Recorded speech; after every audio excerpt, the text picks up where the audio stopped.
La vidéo que vous allez regarder est une vidéo qui a été tournée il y a 24 heures, juste après l'ouverture de deux bouteilles de vieux Bourgogne, dans des conditions assez particulières que je vais vous expliquer assez amplement. Et ensuite, une fois que vous aurez visionné cette vidéo, je vous ferai un compte-rendu de la dégustation avec un ami, parce que nous avons passé quelques heures à déguster ces bouteilles-là. Et l'expérience fut assez extraordinaire. Et en prime, je vais redéguster ces deux mêmes vins 24 heures plus tard pour voir comment ils ont évolué. Voilà. À tout de suite. Bien, aujourd'hui, nous plongeons dans le cœur de la Bourgogne, dans le cœur de la Côte de Nuits, qui est ma région de prédilection en Bourgogne, pour aller visiter deux domaines qui sont des domaines qui ont été tous les deux créés au début du XXe siècle. Donc ce sont des très vieux domaines. Et il s'agit de domaines assez mythiques. En l'occurrence, il y a le domaine Charles Noëlla avec un Nuit Saint-Georges village 1961. Et ensuite, un Nuit Saint-Georges Lescenio qui, je pense, doit être un premier cru, mais à l'époque, la mention premier cru n'était pas sur les étiquettes, même si je dois avouer qu'il est difficile de lire l'étiquette vu qu'elle est un tout petit peu abîmée. Et là, on est sur 1980. Alors, déjà, commençons par les millésimes. Là, on s'attaque à deux monstres au niveau des millésimes de Bourgogne. 1961, c'est une année absolument exceptionnelle. Mon premier contact avec un Bourgogne de 1961, j'en garde un souvenir, je dirais, pour l'éternité. C'était un Richebourg de la maison Charles Noëlla. Donc, ce n'est pas sans émotion que je reviens, pas par la porte du Richebourg, mais par le bas des appellations de village, et là, en l'occurrence, sur un Louis Saint-Georges. Et le domaine Georges Migneret, connu aussi sous le nom du domaine Migneret-Gibourg, puisqu'il porte les deux noms en fonction des parcelles. Là, on est sur le domaine qui a été fondé par Georges Migneret et qui aujourd'hui est tenu par Marie-Christine et Marie-André Migneret-Gibourg, qui sont deux sœurs. Et c'est un des domaines référents en Bourgogne. Alors, commençons par Noëlla. Noëlla a une histoire assez intéressante parce que c'est un domaine qui a été créé par Charles Noëlla, qui lui est né quelque part la deuxième moitié du 19e, donc ça nous emmène à une troisième, quatrième génération par rapport à aujourd'hui. Et Charles Noëlla a travaillé donc ces parcelles qui, pour certaines, sont hyper bien situées, en particulier sur la Romanée Saint-Vivant, sur Richebourg, parfois jouxtant les plus grands crus, dont la Romanée Conti. Donc on est vraiment sur un très beau patrimoine et a fait la gloire de très belles appellations dans le courant du XXe siècle. Et puis en 1988, suite à des dissensions familiales au sein du domaine, ces parcelles, une grande partie de ces parcelles ont été cédées au domaine Leroy, à la Louise Leroy, qui à l'époque voulait créer un domaine sur cette partie-là de la Côte de Nuits. Et donc, aujourd'hui, une grosse partie du patrimoine se retrouve sous l'étiquette, évidemment, du domaine Leroy, mais avec de la vinification et les méthodes de la Louise Leroy, ce qui fait quand même, ce sont des vins très différents, mais le terroir est le même. Et vous savez quelle est l'importance du terroir en Bourgogne. Donc là, je vais commencer par euh, commenter ce 1961. Comme j'ai dit, c'est une très grande année. L'autre vin est 1980, c'est aussi une très grande année en Bourgogne. Peut-être qu'il n'y a peut-être pas le prestige de 61, mais on réalise aujourd'hui qu'elle a produit des vins absolument exceptionnels et d'une longévité assez rare. Alors, ces deux bouteilles ont ça de particulier, ça arrive malheureusement, c'est que les bouchons sont tombés. Les niveaux étaient très bons. Je dirais même que pour le Mignolet, le niveau était quasiment parfait. Le niveau du Nuit Saint-Georges, de Sarnuela était un tout petit peu à mi-épaule, mais tout à fait correct. Par contre, effectivement, j'ai retrouvé ces bouteilles dans ma cave avec le bouchon dans le liquide. Et là, je me suis dit, je ne peux plus attendre, parce que sinon, ce vin risque d'être pollué par le goût de bouchon. Si ce n'est pas déjà fait, je ne sais pas. c'est la surprise et on va voir. Alors déjà, les deux couleurs sont extrêmement différentes. D'un côté, on a, à ma main gauche, on a presque un rosé, pelure d'oignon, une couleur, bon, on me l'aurait servi comme ça à l'aveugle sans que je sache ce que c'est. J'aurais peut-être dit un bon rosé, pas les rosés pâles qui sont très à la mode, type ce qu'on déguste sur les terrasses en Provence, mais un vrai rosé de vigneron, qui rappelle d'ailleurs la couleur de certains champagnes rosés aussi, comme par exemple le fameux rosé de Célos. On est vraiment sur ces couleurs-là avec une très légère teinte orangée. Donc là, j'aurais été incapable de donner un âge vu comme ça. L'autre vin a, lui, par contre, une couleur d'un vin, d'un petit jeune, quoi. Il est encore d'une vigueur assez étonnante, même si, évidemment, les contours sont évolués, mais on n'en attendrait pas moins d'un vin qui a plus de 40 ans, mais vraiment, c'est un jeune homme. Donc, deux couleurs très différentes. Une couleur que certains jugeront passée, qui fait penser à un alcool type cognac ou armagnac, et de l'autre côté, ben, un vin rouge encore vigoureux. Mais maintenant, place à la dégustation. Et donc, je préfère commencer par le 1961. Je crains qu'il soit, alors peut-être foutu, ou peut-être encore très bien, mais s'il est encore bien, il est très délicat. Et passer après la puissance d'un premier cru de Louis Saint-Georges qui a presque 20 ans de moins, ça risquait de le mettre en difficulté. Donc, je préfère commencer par le plus délicat.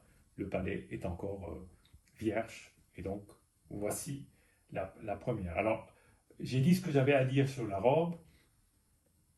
Alors, j'ai quand même commenté le nez, même si j'avoue que maintenant, de plus en plus, je commente le nez après avoir dégusté le vin. C'est le principe de la dégustation sensorielle.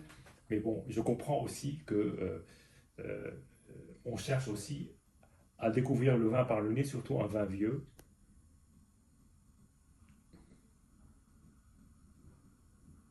Alors, le nez est assez discret. Je m'attendais à quelque chose, je ne sais pas, par exemple, un nez de noix, un nez d'alcool fort, d'alcool muté, de vin muté plutôt.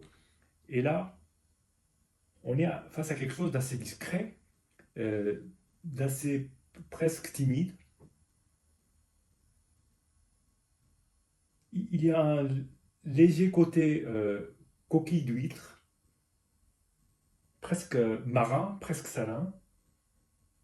Et à côté de ça, je sens un peu de café, du tabac, un nez très, très, très discret, très timide. Voilà. Maintenant, la surprise, parce que je ne l'ai pas encore goûté, donc voilà. Je vais le mettre en bouche, on va voir.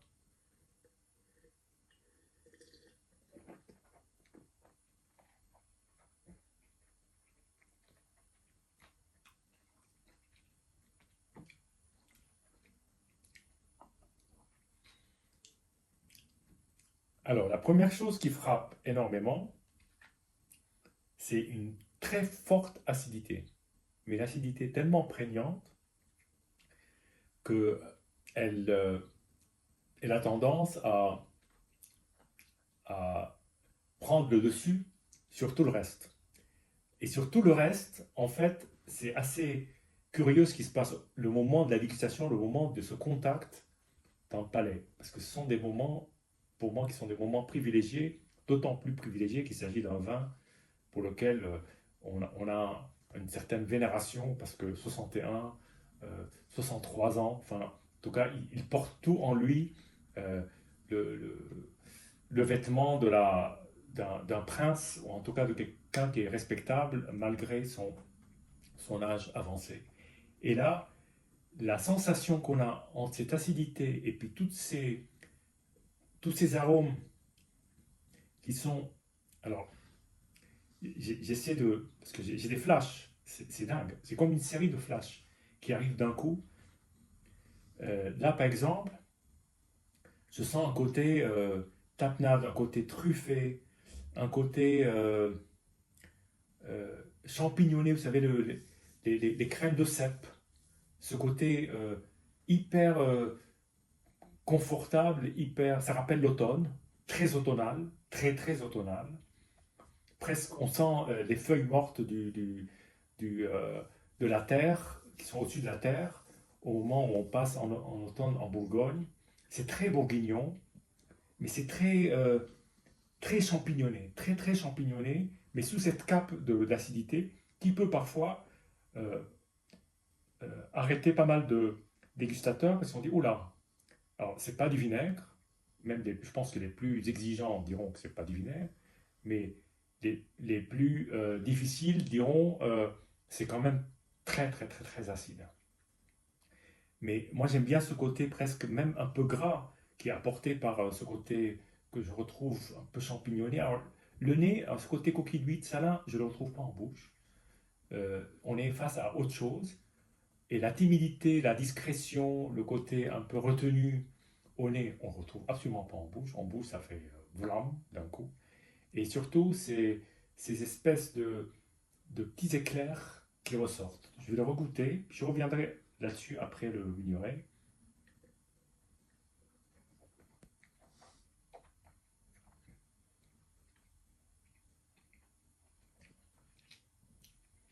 Alors certains y trouveront de la noix, moi j'appelle pas ça de la noix. Si, il y a un côté salin là qui ressort, que j'avais retrouvé au nez là, d'un seul coup je le sens. Mais il y a ce côté gras en fin de bouche que certaines, presque la crème de morille, la crème de cèpe, c'est ça. Et puis évidemment il y a cette acidité qui est très prégnante. Bien, maintenant nous allons passer au deuxième, donc ce Chéniaud 280. Comme je l'ai dit, la couleur correspond absolument pas a priori à l'âge. Le nez est un nez, en revanche, d'un vin très évolué, très évolué. Assez étonnamment, le nez fait beaucoup plus évoluer que le Noëlla, malgré les 19 ans d'écart. Là, on est sur un vin qui a un côté éthanol, noix. Alors là, effectivement, la noix, l'éthanol. Et tout de suite, épices, menthe. Épices, ça me fait penser à la cannelle. Euh, Aussi poivre, poivre blanc, poivre plutôt doux. Et un côté très feuillage. Alors, pas les mêmes feuilles que le premier, qui étaient plutôt des feuilles mortes, là c'est plutôt des feuilles humides.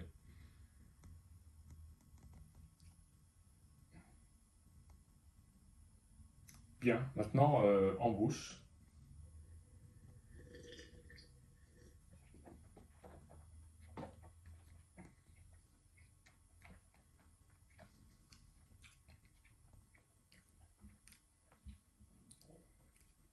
Alors là, je ne sais pas si c'est mon palais qui a été un peu transformé par le premier, mais il y a cette acidité qui est tout aussi prégnante que le premier. Alors ça, ils ont évidemment quelque chose en commun, c'est indéniable.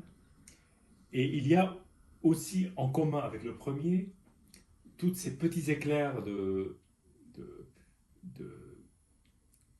de mémoire qui fonctionnent, d'arômes auxquels on se raccroche parce qu'on a déjà senti ça, mais on n'arrive pas à mettre un nom dessus. Ça vous file entre les doigts, vous pensez l'attraper à un moment donné, puis ça repart. Et là, il y a un kaléidoscope d'aromatiques qui sont à nouveau, comme pour le premier, sous cette cape d'acidité, à la différence près que là, on a une matière beaucoup plus, je ne veux pas dire plus solide, hein.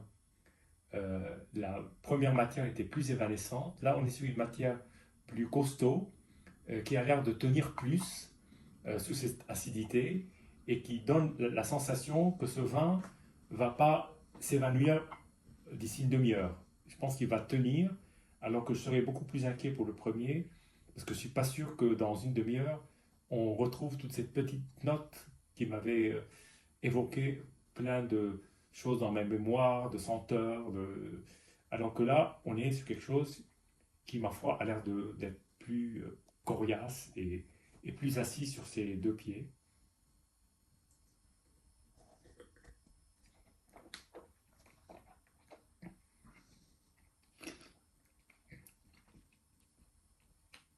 a toujours la difficulté, quand on déguste des vins comme cela, qui évidemment, qui ont vécu, et peut-être parfois dans des conditions un peu compliquées avec ces bouchons qui sont tombés, donc il y a de l'air qui est rentré. Je fais remarquer que le Nuela était ciré, donc probablement moins étanche qu'une capsule. Mais bon, ça reste à prouver. J'ai pas de données là-dessus, mais de toute façon, le Chenio 80 me paraît en bouche presque plus évolué que le simple village 961. Bien évidemment, ils sont tous les deux très évolués, mais il y a quand même quelque chose de toujours extrêmement captivant dans un vin comme celui-là. Je parle là du Chenio.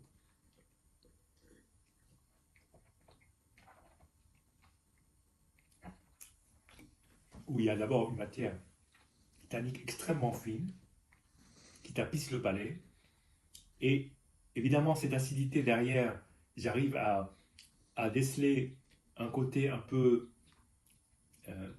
sur le fruit. Alors, le fruit qui est mûr, mais qui commence à avoir des notes d'acidité sans piquer. C'est vraiment le stade ultime. Et ça, on le sent quand même pas mal. Et aussi, c'est gorgé de matière, d'une matière, comme je l'ai dit, qui est quand même assise et solide. Je vais encore à nouveau regoûter après, alors pour donner une sorte de symétrie aux deux vins, goûter donc le Nuela, après avoir goûté donc sur un palais qui n'est plus vierge.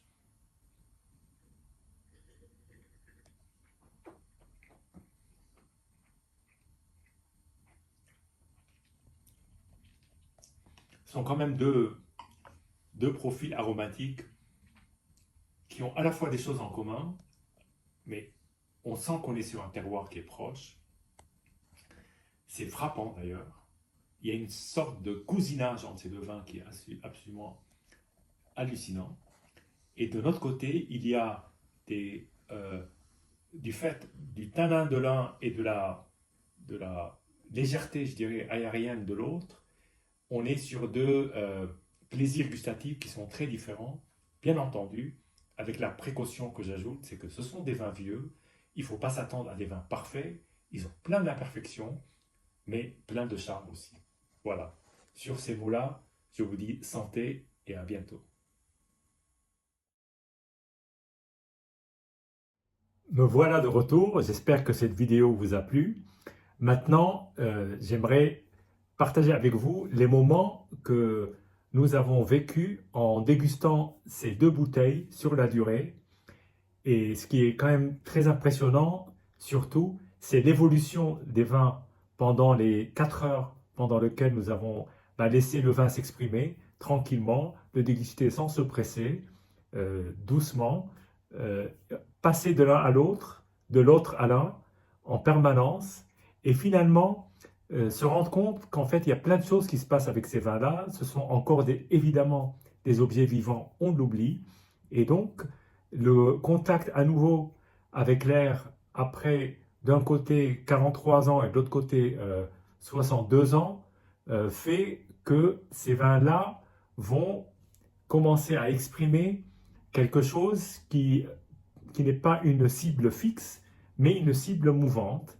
Et c'est ça ce qui devient très fascinant. Alors, hier, j'avais perçu d'un côté un Noëlla 61 qui était très fin en dentelle, euh, peut-être pas beaucoup de corps, mais une longueur en bouche, mais tout en finesse et tout en filigrane, comme presque du papier à cigarette. Et de l'autre côté, un Mugneray, Georges Mugneray 80, qui lui était beaucoup plus intense, euh, avec beaucoup plus de corps, beaucoup plus de matière, mais les deux avaient cette chose-là en commun, qui est cette belle acidité. Euh, alors, acidité qu'on peut parfois juger excessive, parce qu'elle a tendance, en particulier sur le premier, à presque voiler le vin. Il faut aller fouiller en dessous de cette cape pour retrouver tous ces arômes. Sur le Mugneray aussi, elle était dominante, pas aussi écrasante que ce Nuela, mais au fil des heures, on dirait que cette acidité sur les deux vins a laissé beaucoup plus de place, peut-être parce que ces autres arômes, ces autres saveurs ont commencé à s'exprimer beaucoup plus amplement. Peut-être que l'acidité a besoin de moins d'air pour s'exprimer et que peut-être même avec l'oxygène, elle s'estompe petit à petit, en tout cas elle diminue, et le reste des arômes et saveurs qu'on essaye de chercher dans le vin sont ressortis, ont commencé à s'exprimer. Et alors, chose très étonnante, au bout de 3 heures, j'avais la sensation d'être face, pas au même vin, ça c'est sûr, deux profils différents, mais au point de vue de la puissance et de l'intensité, faire face presque à un Nuela qui était devenu un chouïa plus puissant que le Georges Migneret, et sans doute parce que c'est justement ce sont ces arômes et saveurs qui ont mis du temps à ressortir. Et là, on est face à quelque chose, j'avais l'impression d'un seul coup que cette intensité, cette musculature du Nuela qui était totalement estompée au départ, et s'est réveillée. Et finalement, on se retrouvait avec un match entre le Charnuela et le Georges Migneret à 19 ans d'intervalle, qui était un match presque à égalité, comme un match de boxe avec deux puissances, mais deux puissances de... Alors, c'est pas forcément la puissance telle que certains peuvent l'imaginer, c'est pas la concentration, la matière euh, euh, hyper extraite, non, là on est plus sur du vin presque infusé, mais avec une puissance sous-jacente, comme une introversion de puissance qui remonte à la surface et qui vous prend et qui vous quitte plus, que à un moment donné, on s'est demandé si on n'était pas face à presque une liqueur de chartreuse. D'ailleurs, nous avons dégusté une liqueur de 50 ans juste à la fin pour finir sur une note différente. Euh, et, et on s'est dit qu'on était sur de la liqueur de vin. Pas la liqueur au sens comme on peut en faire techniquement parlant, mais comme si on avait un vin qui s'était concentré, qui s'était liquorisé, qui avait retrouvé tout en détail ces différentes textures. Alors nous avons dégusté ça sur un risotto végétal aux asperges. Donc le bouillon, c'est un bouillon d'asperges blanches et les asperges, c'est des asperges vertes. Et la suavité du risotto est allée parfaitement pour justement laisser s'exprimer les vins sans jamais interférer. Au contraire, parfois même un côté fumé sur les asperges grillées faisait que, en particulier sur le Georges Migneret, on retrouvait des saveurs grillées. Il y a même un moment où j'ai eu la sensation d'être en train d'avaler du hareng fumé, même la même sensation, pas sur la texture, la matière, mais vous m'entendez sur les aromatiques, les marqueurs de mer salée qui sont arrivés comme ça, comme des éclairs. Et, et par contre, sur le Charnuela, on était plus sur des aromatiques de carnet, presque faisant, pas au sens faisandé, mais au sens vraiment la viande bien costaud. Et ce côté que j'avais exprimé dans la vidéo d'hier de feuillage, je dirais feuillage humide, euh, automnal sur le Nuela et feuillage un peu plus vert, un peu plus jeune, un peu plus éclatant sur le Georges Migneret. Donc, au bout de ces explications qui j'espère vous ont plu, je vais recoûter les deux vins. Donc voilà, on est toujours avec ces deux couleurs qui sont assez aussi opposées que possible. Et là, je devrais dire aussi qu'il y a le biais cognitif qui est quand on voit un vin d'une couleur comme celle-là, on pense à de la finesse. Et quand on voit une couleur aussi concentrée, on pense à de l'intensité. Et c'est vrai que sur le moment, on peut peut-être être influencé par la robe extérieure qu'on voit dans les carafes, qui plus est la forme des carafes. Cette forme est beaucoup plus fine, celle-là est un peu plus, pas massive, mais un peu plus ornée, un peu plus décorée, donc un peu plus chargée. Et ça aussi, ça a d'influence sur le moment de dégustation, en tout cas, c'est comme ça que je le ressens. Voilà, donc je vais regoûter le premier vin et puis le deuxième.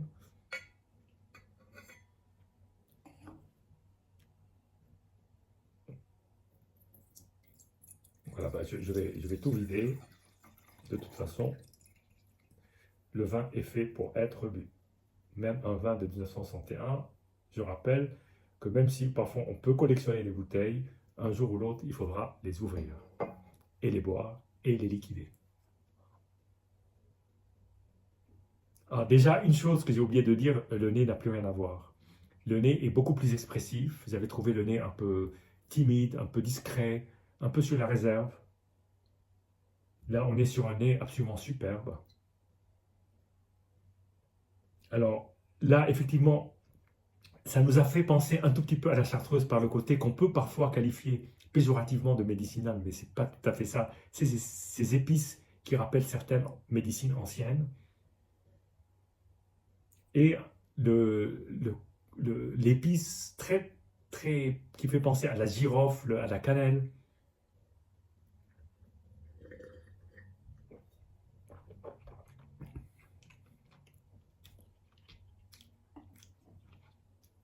Alors là, effectivement, le- la- l'acidité qui était hyper massive là, elle est beaucoup plus fine.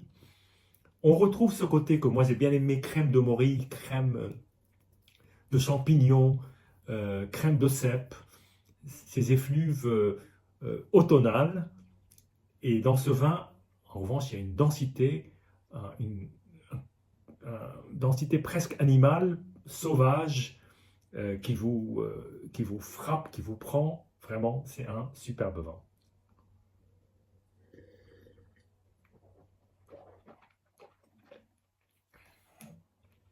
Très épice, très épice. Maintenant, le Georges Mignoret 1980.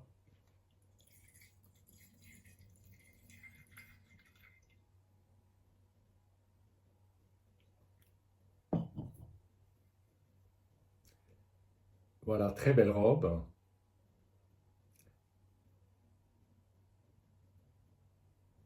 Je retrouve, alors là, le nez, il n'a pas beaucoup changé. Je retrouve ce côté nez très évolué, presque passé,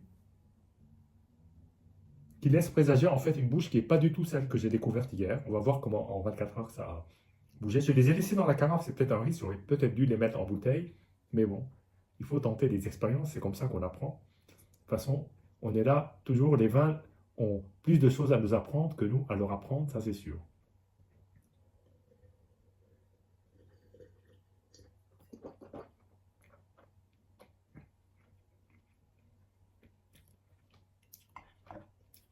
Là, du coup, assez curieusement, hier, je trouvais qu'il y avait plus d'acidité dans le premier, moins dans le deuxième. Là, il y a plus d'acidité. En tout cas, je le sens après avoir goûté le premier, que je reprends un surcroît d'acidité dans la bouche.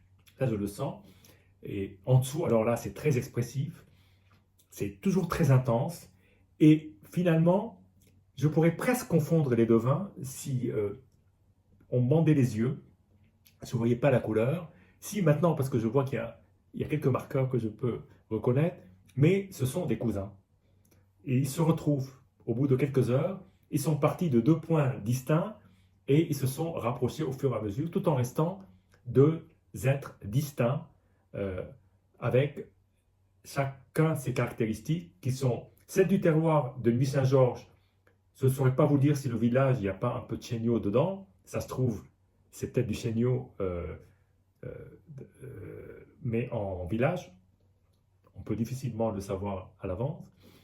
Ça se trouve, c'est des parcelles qui sont assez proches et les vinifications sont peut-être assez proches, en tout cas des vinifications traditionnelles, comme ça pouvait se faire du temps de Georges Mignoret ou du temps de la famille de Charles Mouella. En tout cas, une très belle expérience que je vous invite à réaliser chez vous avec des vieilles bouteilles. N'ayez pas de scrupules, n'ayez pas de peur. En tout cas, vous êtes au pire euh, à l'abri d'une bonne surprise. Voilà, c'était mon mot de la fin. Santé et à bientôt.